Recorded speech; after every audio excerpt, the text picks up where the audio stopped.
అరే ఇప్పటిదాకానైతే అన్ని మంచిగానే గెలిచినాం. నెక్స్ట్ మ్యాచ్ పంజాబ్ వాళ్ళతోని వాళ్ళు అన్ని ఓడిపోతారని చులకన తీసుకున్నారు అనుకో, మన గుద్ద దెంగుతారు. పోయినసారి ఫైనల్ లోనే మిస్ అయినాం, ఈసారి కాసుకొని కూర్చుంటారు మనల్ని కొడదామని. అన్నా నేను బ్యాటింగ్ చూసుకుంటా అన్నా, నువ్వెక్కడిదిరా? ఈ మ్యాచ్ లనే కాదు నెక్స్ట్ సీజన్ లో కూడా లేవు. వాడెందుకన్నా, నేను ఒక్కడిని సరిపోతుంది. బాల్ని దెంగితే ధర్మశాల మౌంటైన్స్ వెనకాల పడుతుంది. బాల్ని దెంగితే ధర్మశాల మౌంటైన్స్ వెనకాల పడుతుంది. ఫస్ట్ నువ్వు బాల్ బౌండరీ కొట్రా చాలు. అరే మరి బౌలింగ్ ఎట్లారా? అన్నా నేను బౌలింగ్ చూసుకుంటా. పర్పుల్ క్యాప్ నేను కొడతా, ఆరెంజ్ క్యాప్ నువ్వు చూసుకో. అది కూడా కాకపోతే ఎప్పుడురి, అది కూడా నేనే కొడతా. మీరు వికెట్లు తీస్తారు కానీ ఎవడన్నా 4లు 6లు కొడితే ఎట్లారా? ఎవడన్నా 4లు 6లు కొడితే బాలు అని మొక్కానికి ఇసిరి దెంగుతా. ఎవడన్నా 4లు 6లు కొడితే బాలు అని మొక్కానికి ఇసిరి దెంగుతా.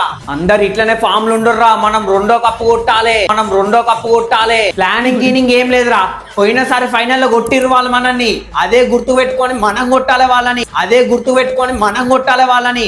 ఒక్కొక్క టీం ఉచ్చ పోసుకోవాలి. మనం కంబ్యాక్ ఇస్తే ఎట్లుంటో చూపియాలి. విన్నింగ్ స్ట్రీక్ తోని